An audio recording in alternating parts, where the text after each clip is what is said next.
The headlines. External Affairs Minister Dr. S. Jaishankar briefs leaders on Bangladesh situation in an all-party meeting to also make a statement in Parliament later today. UK government calls for a UN-led probe into unrest in Bangladesh, leading to Prime Minister Sheikh Hasina's resignation and leaving the country. India's first multinational air defense exercise Tarang Shakti 2024 to begin at Sulur in Tamil Nadu from today. Bulgaria heads to snap polls as parties fail to form a government. And in Paris Olympics, Neeraj Chopra and Kishore Jena to be in action in men's javelin throw event, wrestler Vinesh Phogat and the Indian hockey team also to be in action today.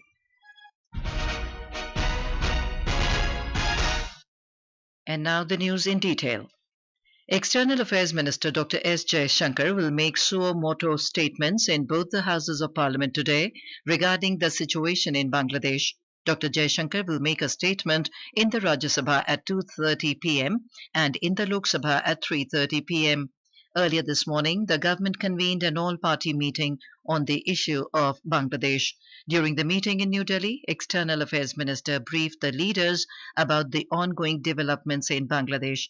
After the meeting, in a social media post, Dr. Jaishankar appreciated the unanimous support and understanding that was extended in the all-party meeting.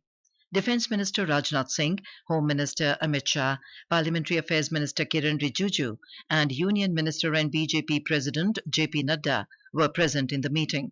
Leader of the opposition in Lok Sabha Rahul Gandhi, TMC leader Sudeep Bandyopadhyay, NCP SP leader Supriya Sule, RJD leader Misa Bharti, SP leader Professor Ram Gopal Yadav, and TR Balu of DMK were among the opposition leaders who were present in the meeting. Union Minister and JDU leader Lalan Singh, Union Minister and JDS leader HD Kumaraswamy, Union Minister and TDP leader Ram Mohan Naidu, and LJPR leader Arun Bharati also attended the meeting. In Bangladesh, the anti-discrimination student movement has outlined plans for the formation of an interim government. Coordinators of the movement have proposed Nobel laureate Dr. Muhammad Yunus as the chief advisor of the country's interim government. Nahid Islam, a key coordinator, made the announcement through a video message posted on the social media platforms. According to the coordinators, Dr. Yunus has agreed to take on the role. President Mohammad Shahabuddin decided to form an interim government to run the country after Sheikh Hasina resigned as the Prime Minister amid the raging unrest in Bangladesh, leading to clashes between the police and the student protesters, in which over 90 people lost their lives. The students had been protesting against a reservation in government jobs. More from our correspondent.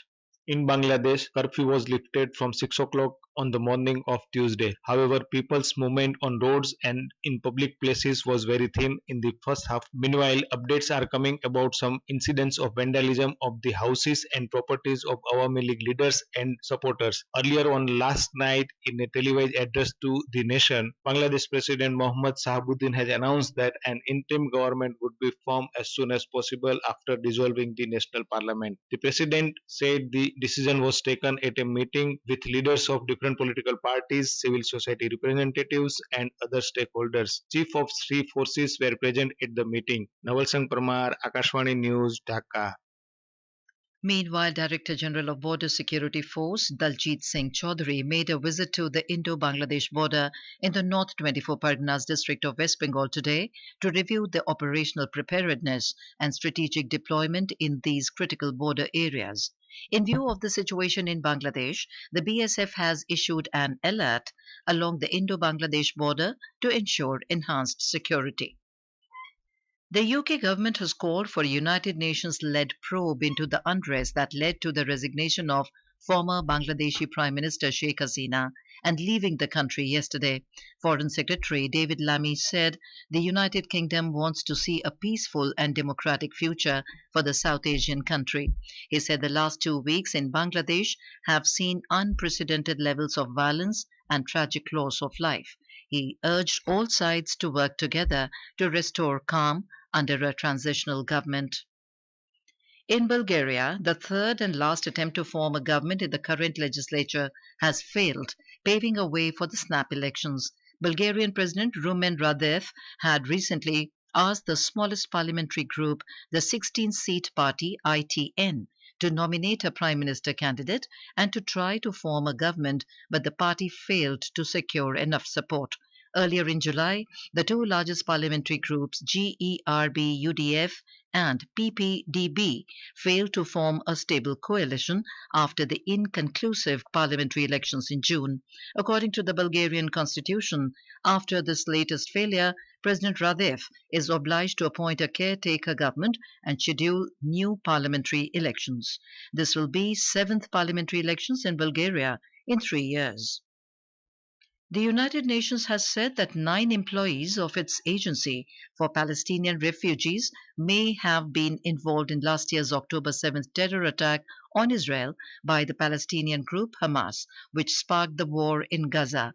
The employment of these individuals has been terminated. UN spokesman Farhan Haq, speaking at a daily media briefing yesterday, said they have sufficient information for terminating these 9 individuals. The High Commission of India in London has issued a travel advisory for Indian citizens planning to visit the United Kingdom following violent protests and clashes in some parts of the country. The Commission has urged the travellers to remain vigilant and exercise caution while travelling within the UK.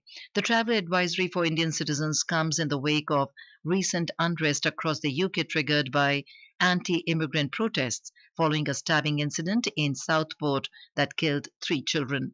The misinformation and disinformation about the attacker's identity exacerbated tensions, leading to violent protests and clashes in various cities.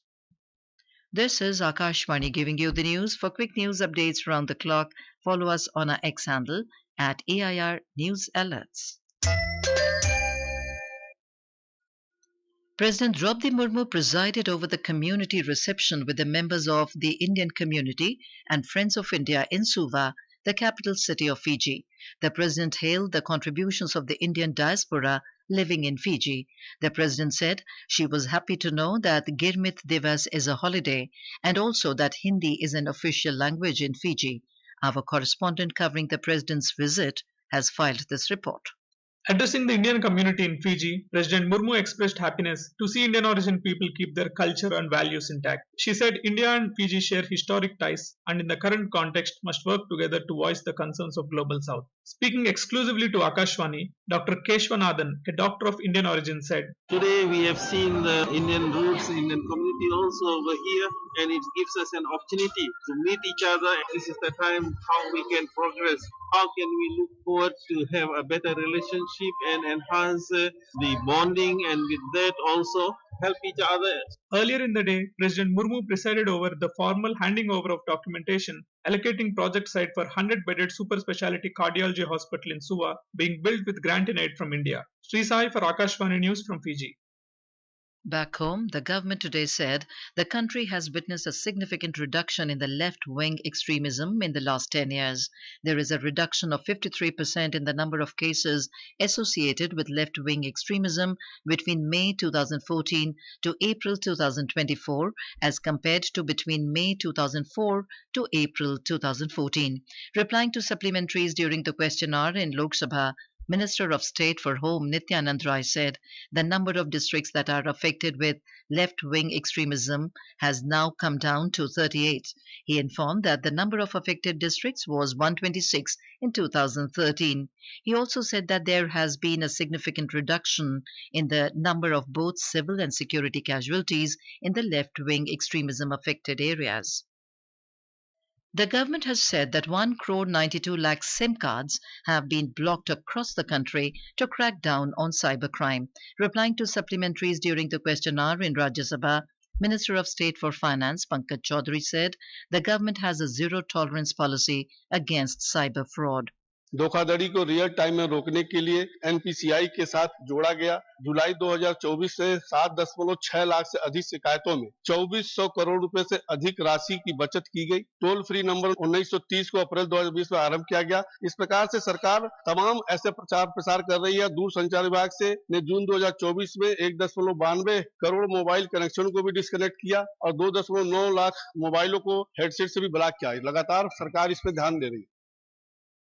India's first multinational air defense exercise, Tarang Shakti 2024, will begin from today at the air base at Sulur, Coimbatore in Tamil Nadu. The exercise will continue till the 14th of this month.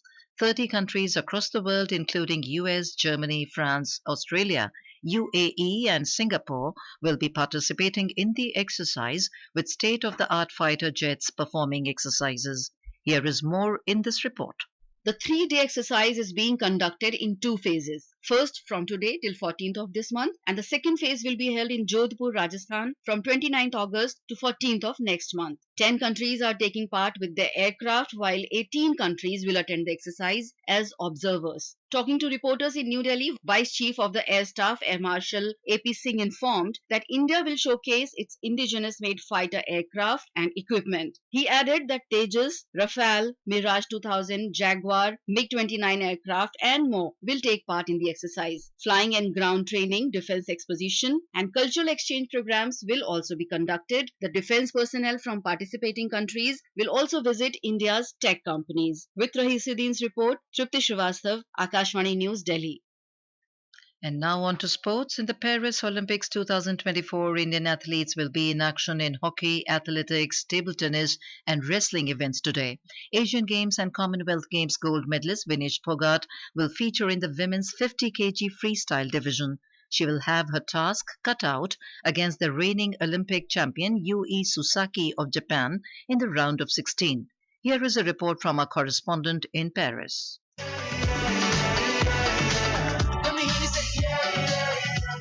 All eyes will be on the Stade de France arena as India's biggest hope of a medal from track and field, Tokyo Olympics gold medalist Neeraj Chopra takes part in the qualification rounds of the javelin competition. He will be part of Group B, while India's other prospect in the discipline, Asian Games medalist Kishore, Jena, will be competing earlier in Group A. Kiran Pahel will be seen in action in women's 400-meter repechage. In the blockbuster semi-final, the Indian hockey team will face Germany. Meanwhile, star wrestler Vinesh Phogat will begin her quest for an Olympic medal in the 50 kg freestyle category today. This is Shaurya Chaudhary reporting from Paris for Akashvani.